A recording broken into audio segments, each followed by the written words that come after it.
Direito Empresarial Café com Leite. Um gole de conhecimento jurídico na sua rotina.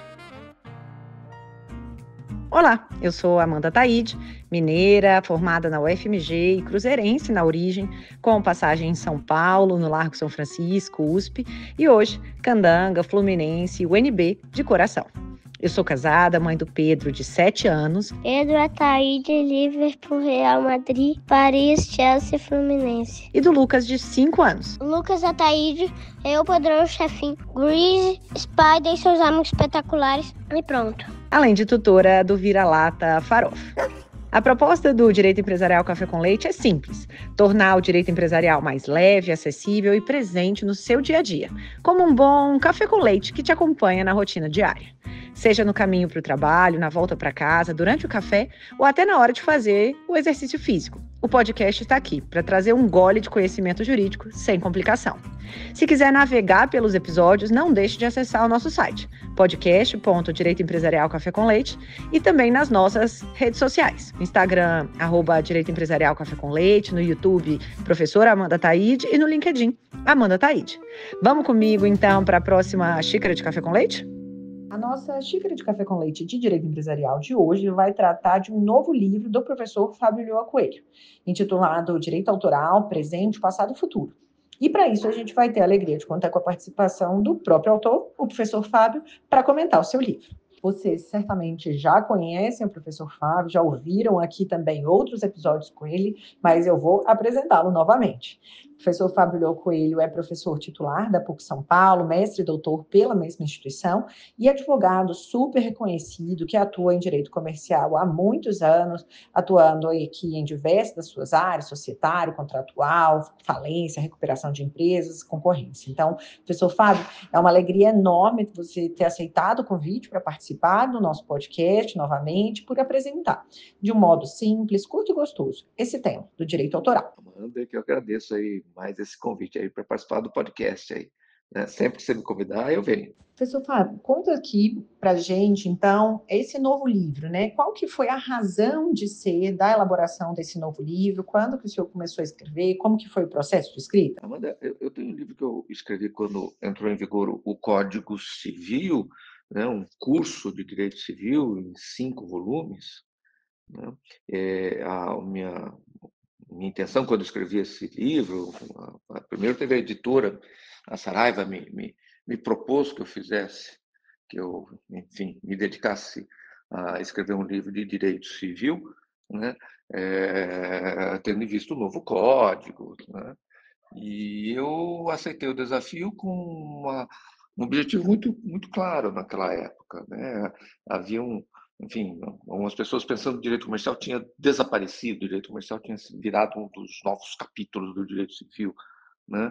E eu aceitei escrever um livro de direito civil, um curso de direito civil, né, para mostrar que isso não fazia nenhum sentido, ou seja, para mostrar a diferença entre direito civil e direito comercial, né? Nada como escrever sobre direito civil e mostrar que é um outro ramo do direito, com outros princípios, outra lógica. Né? E um dos temas desse meu curso de Direito Civil, que foi escrito em 5 volumes, né, era direito do autor. Né? Ali você sabe que o direito da propriedade intelectual se divide em direito do autor e direito industrial. O direito do autor cabe ao direito civil, o direito industrial cabe ao direito comercial. Né? E aí foi com esse enfoque aí que introduzi o direito autoral no curso de Direito Civil.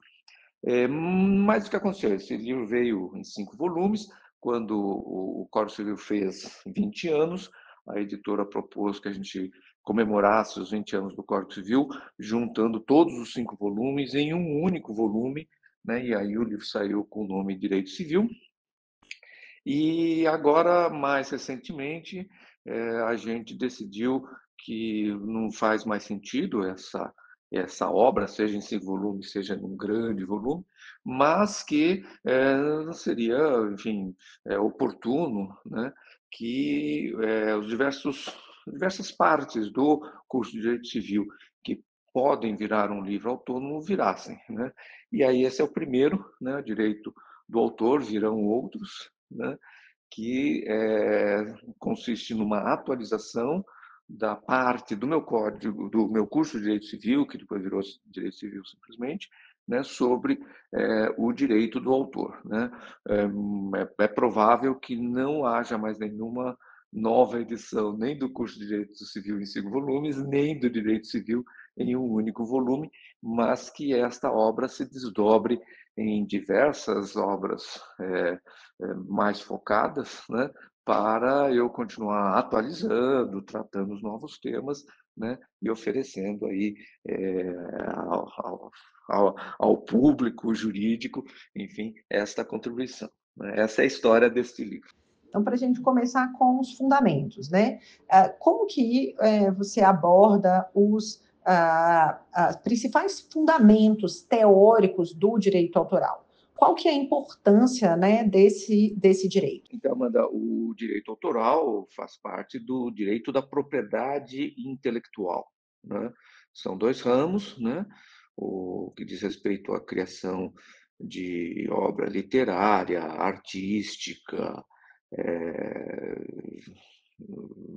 música, teatro, dramaturgia, cinema, audiovisual, arquitetura, enfim, todo esse universo é protegido através do direito autoral, né? Enquanto que as invenções, os design, as marcas é protegido pelo direito industrial, né? São 2 ramos que têm em comum o objeto, que é a propriedade intelectual, mas possuem princípios diferentes, em alguns momentos até princípios opostos, né?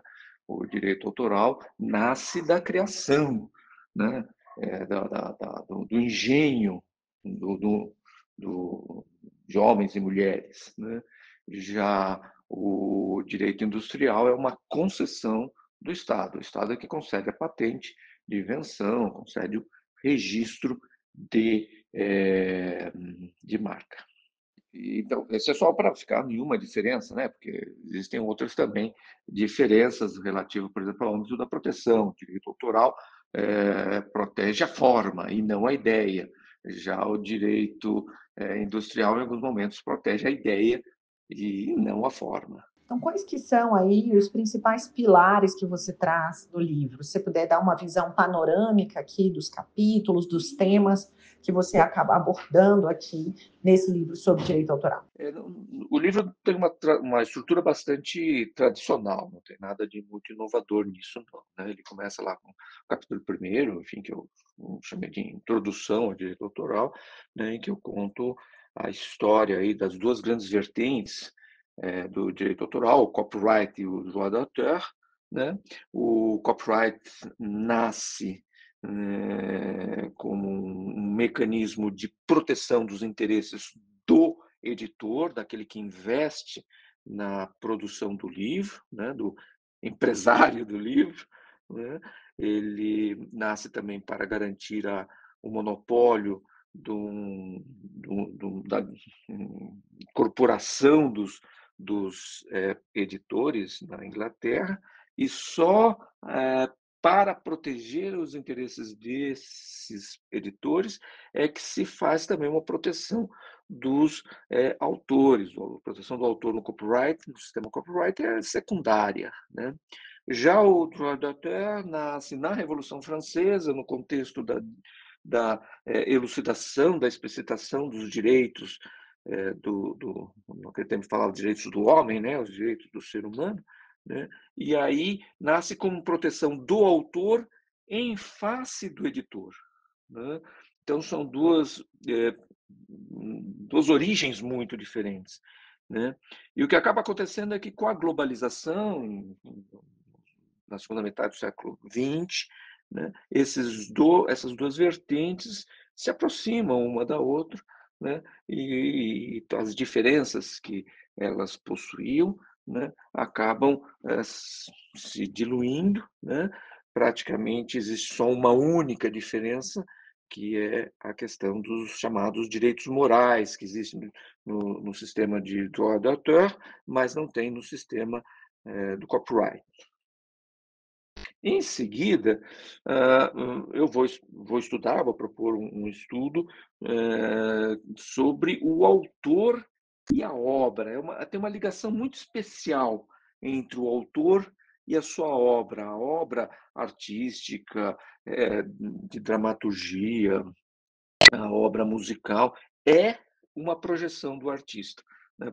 Algumas pessoas podem achar que isso é um conceito muito fluido, pouco fácil de entender, mas é uma realidade. Entre o autor e a sua obra existe uma ligação muito especial, né. Aí vamos identificar o autor, né, quem é esse, sujeito de direito que, recebe a proteção do Estado em relação a obra artística, literária, científica, didática, arquitetônica, audiovisual, hã, e,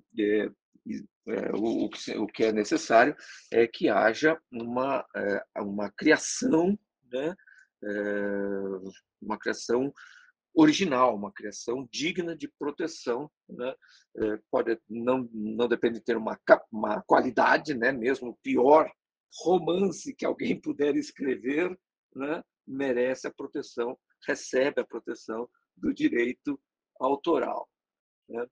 Depois, aí como o direito brasileiro é um direito filiado ao direito do autor, né, da terra, né, nós temos um capítulo, destinado aos direitos morais do autor, né, são direitos imprescritíveis, direito quanto à rigidez da obra, ninguém pode alterar a obra que ele fez sem a autorização dele, né.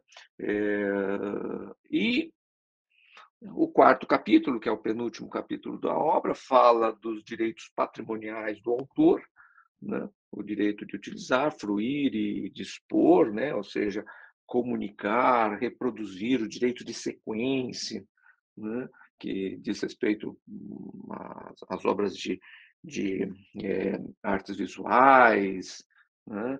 Eh, e a duração desse direito, a queda do domínio público, né, as licenças legais, né, quando é que eu posso citar o livro, de alguém, né, sem precisar da autorização dessas pessoas, do autor, né, como é que eu posso citar um livro de alguém que alguém escreveu sem autorização do autor, da pessoa que é titular, os direitos autorais, existem licenças legais, por exemplo, a, a citação para fins didáticos, né? E, por fim, o último capítulo, nós vamos falar de outros direitos autorais, né? Os chamados direitos conexos, que são os direitos dos artistas, intérpretes, os executantes, lá, o regente de uma orquestra sinfônica, né?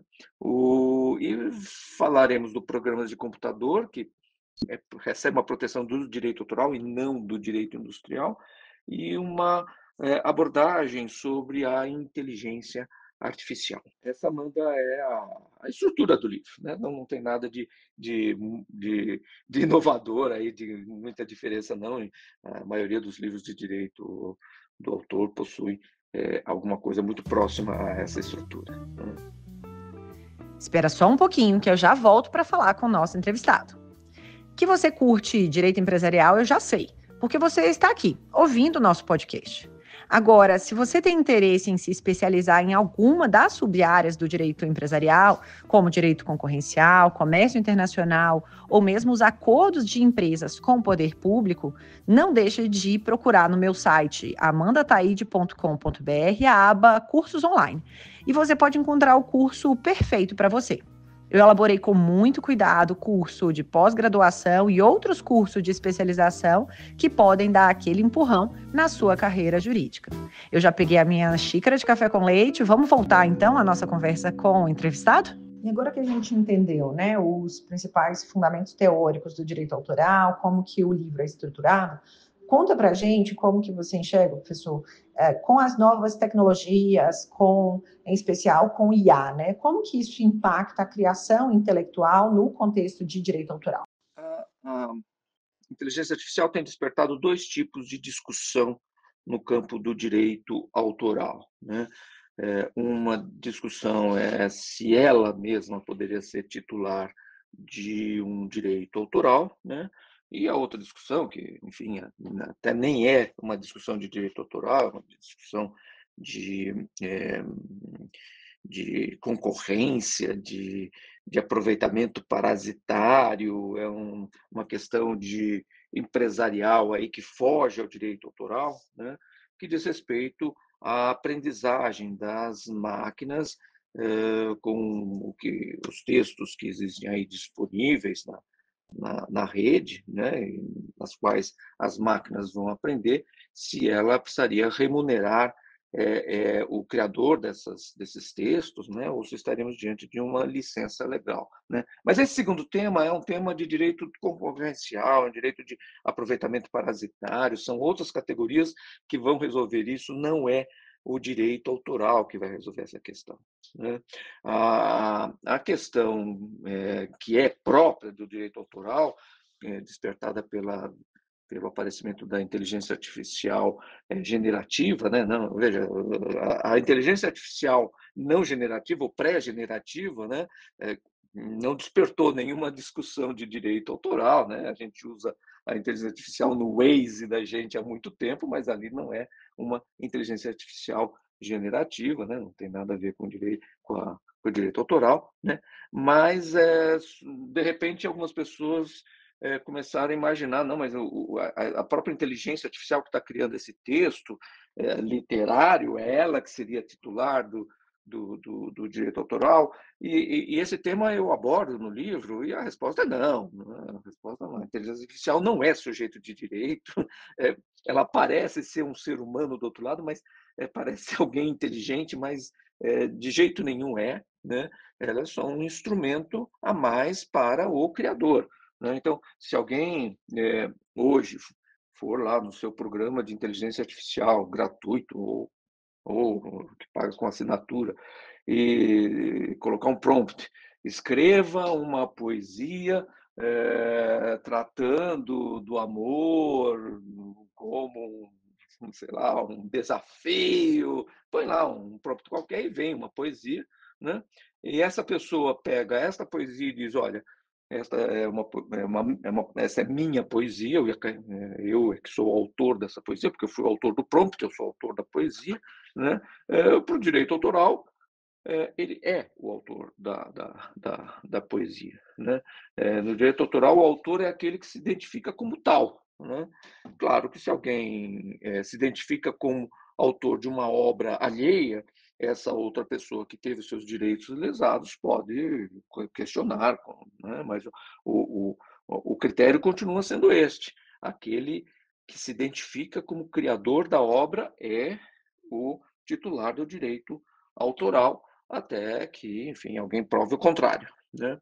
Então, essa regra continua valendo. Eu faço lá peço para a inteligência artificial, né? Dou um prompt para a inteligência artificial criar uma imagem qualquer que eu defina o que eu quero, né? E depois digo que é um desenho meu, uma obra visual minha, eu sou o autor dessa obra para todos os efeitos. Né? O autor, juridicamente falando, é sempre uma pessoa e uma pessoa natural. Pode ser que o titular do direito autoral seja uma pessoa jurídica. Pode até, existem algumas hipóteses, obra sobre encomenda, cessionário de direitos patrimoniais, né? Mas o autor é sempre um ser humano, um homem, uma mulher, enfim, que geram a obra, né? Que concebem a obra, que pensam a obra, e, enfim, ele é que é o autor. Né? A gente pode ter, imagine uma situação, isso é bastante sedimentado, bastante claro, e acontece há muito tempo. Né? Um escultor pensa uma escultura, né, e contrata pessoas para executar a escultura que ele pensou. Ele não pega no martelo e vai fazer lá a escultura como era sei lá, na Grécia Antiga ou no Renascimento, né? Mas ele é o criador, não foi ele que executou a obra, mas ele é o criador, porque ele concebeu, porque ele teve essa ideia e porque é o responsável por ela e se identifica como tal. né. E a mesma coisa, em vez vamos tirar aí aquela pessoa que está com o martelo na mão, quebrando a pedra para fazer a escultura, e vamos colocar uma inteligência artificial. O criador, o autor, é aquele que fez o prompt e, diante da resposta da inteligência artificial, saiu por aí dizendo: "Esta é a minha obra". Não há dificuldade nenhuma quanto a isso no campo do direito autoral. E agora, para a gente avançar e entender o que são esses direitos conexos ao direito autoral. Conta para a gente o que são esses direitos conexos ao direito conexos ao direito autoral e como que eles se aplicam, né, no contexto de redes digitais e programas de computador. Os direitos conexos são algumas, situações, enfim, que têm alguma relação com a com a criação de uma obra, né, mas que são tratados de uma forma específica, separada, né. A gente não tem um conceito de direito conexo, você lista quais são esses titulares do direito conexo, a lei diz isso e lhes dá uma proteção equivalente à proteção dada ao direito autoral. Então, enfim, um músico que compõe uma sinfonia, ele é titular do direito autoral sobre essa sinfonia. O regente da orquestra que rege a apresentação daquela sinfonia, não é o autor da sinfonia, claro, né? Mas ele tem o que a lei chama de um direito conexo, tem a ver com a sinfonia, porque ele vai conduzir a orquestra e vai dar toda uma interpretação específica que é reconhecida como uma criação digna de proteção, né.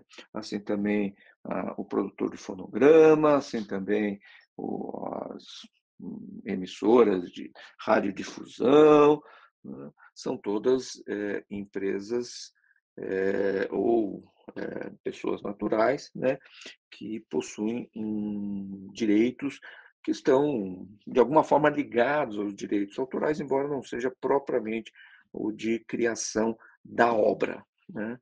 Eh, com as redes digitais, os programas de computador, que é o que a sua questão aborda, né, essa questão, evidentemente possui a sua relevância. Se alguém faz uma dancinha no TikTok, ela tem um direito conexo em relação a isso, ninguém mais pode copiar e tal, né.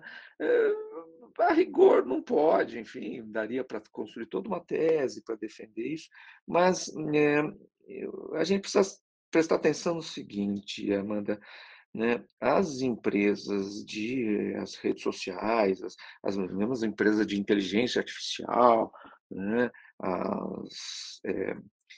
elas estão bem menos preocupadas com a titularidade da propriedade intelectual, elas não estão tão interessadas em patente, tão interessadas em invenções, tão interessadas em direito autoral, em proteger o programa do computador, né, elas estão mais interessadas em obter uma posição dominante de mercado.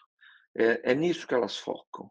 Então, enfim, eu tenho um programa de inteligência artificial, né, mais ou menos as pessoas, quem é da área sabe o que que como é que essa coisa funciona, né, mas eu estou na frente porque eu coloquei mais dinheiro e consegui, mais máquinas aprendendo por si mesmas, e eu fui conseguir, né, colocar a minha marca junto aos consumidores como sendo uma grande referência em inteligência artificial, né? E eu vou lutar para manter essa posição de dominação de mercado, né?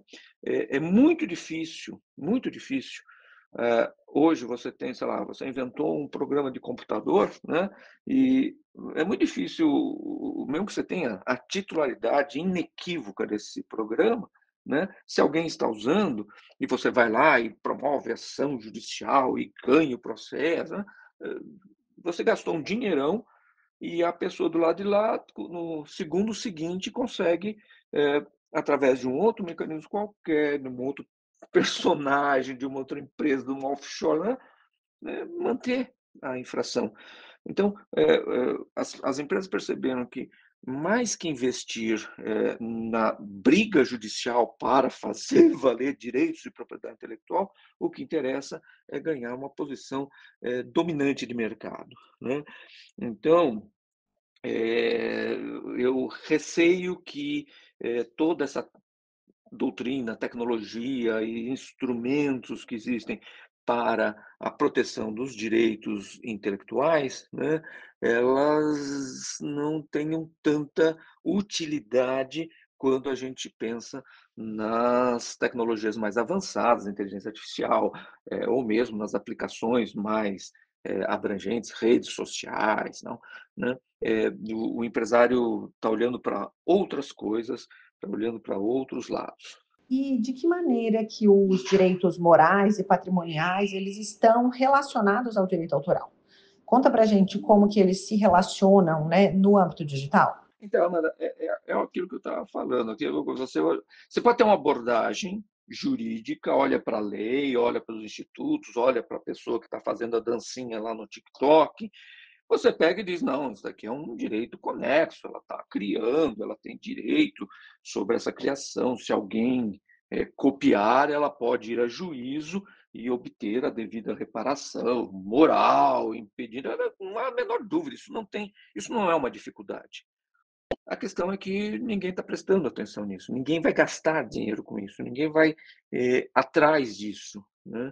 Porque a exclusividade da exploração, né, deixou de ser em alguns setores da economia, principalmente nos setores digitais, né, deixou de ser o que agrega valor, né?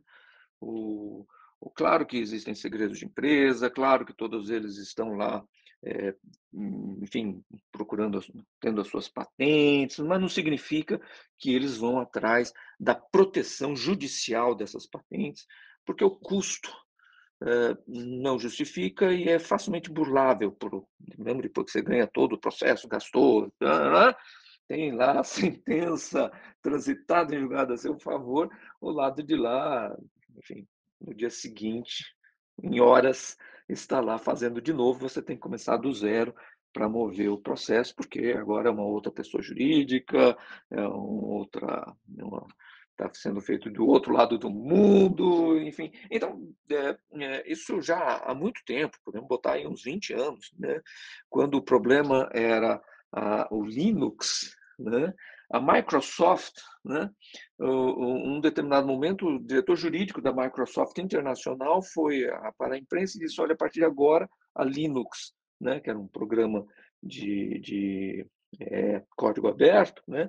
A partir de agora, a Microsoft não vai mais processar os usuários da Linux pelas ofensas aos seus direitos de propriedade intelectual, né? Por quê? Porque ele ia brigar com o mundo todo, ia ter jogar dinheiro, enfim, um caminhão de dinheiro nos processos judiciais e não ia chegar a nada, porque, enfim, o Linux continua sendo usado por muita gente, o programa de a gente falando assim, parece que estamos contando uma história da, da pré-histórica, né? Vivemos isso, eu vivi, né? Você talvez estivesse lá ainda estudando na faculdade, mas era um momento da Microsoft chegou e disse: olha, nós não vamos mais gastar dinheiro com isso, né? E podemos ver isso hoje também na forma pela qual as empresas de inteligência artificial lidam com esses seus essa sua propriedade intelectual, né? Claro que quanto mais puder manter em segredo, melhor. Enfim, mas existem reengenharias, existem formas de se quebrar esse segredo, né? O que vai assegurar o retorno do investimento não é um processo judicial, né? O que vai assegurar o retorno do investimento é a conquista de uma posição dominante de mercado, né? E é essa a lógica do setor, né? Mas veja, Amanda, isso quero deixar muito claro. Esta é uma realidade de um segmento muito específico de alta tecnologia, inteligência artificial, redes sociais. Não é uma explicação para toda a economia. Não é que o direito autoral, o direito industrial deixou de ser relevante, não. Existem outros setores, muitos, a maioria deles, né, em que ainda é muito importante a proteção através da patente de invenção, a proteção através do direito autoral, enfim, programas de computador e invenções e criações mesmo protegidas pelo direito autoral, como uma editora, por exemplo, né? Uma indústria do entretenimento, né? Tudo isso ainda são setores em que o direito autoral é muito importante, o direito industrial é muito importante, a propriedade intelectual é muito importante, né? Então, a gente, às vezes, olha para aquele setor que está em moda, né? Aquele setor que está produzindo grandes inovações e disrupturas, né? E pensa que a economia toda vai seguir aquela lógica de jeito nenhum, né? É um setor muito específico que está correndo e deixando um pouco para trás, deixando como secundária a questão da propriedade intelectual, né? De jeito nenhum significa que essa área do direito perdeu importância ou está perdendo importância, muito pelo contrário, é cada vez mais importante para a grande massa das atividades econômicas. E agora conta pra gente, então, uma pergunta dessa 10ª temporada, novidade, uma habilidade não jurídica que você tem. Conta pra gente aí algo que você faz muito bem, que não seja do meio do direito, porque do direito a gente já sabe que você manda bem. Conta pra gente aqui uma habilidade não jurídica. Amanda, essa pergunta aí é complicada. Eu tenho muitos interesses, faço muita coisa, mas eu diria para você que a minha grande habilidade é dormir. Eu consigo dormir nas condições mais adversas, né?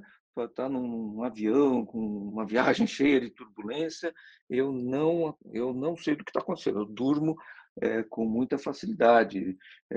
Pode o dia ter sido mais cheio enfim, preocupações em casa, no trabalho, na universidade, na política. Chega a hora de dormir, eu vou para a cama e não tenho enfim, não demoro, já logo pego no sono, e se eu acordo à noite por qualquer razão, eu volto rapidamente a dormir. Essa é a minha grande habilidade, viu? E eu sou muito feliz de ter essa habilidade, né? Eu acho que graças a ela é que o meu dia é bastante produtivo, né? Por hoje é só, então agradeço muitíssimo pela sua presença e até a próxima. A nossa xícara de café com leite foi devidamente tomada. Me diz então, esse episódio foi útil para você? Ajudou na sua vida de algum modo? Se sim, vai lá no Instagram, no YouTube, no LinkedIn e comenta comigo. Até o próximo episódio!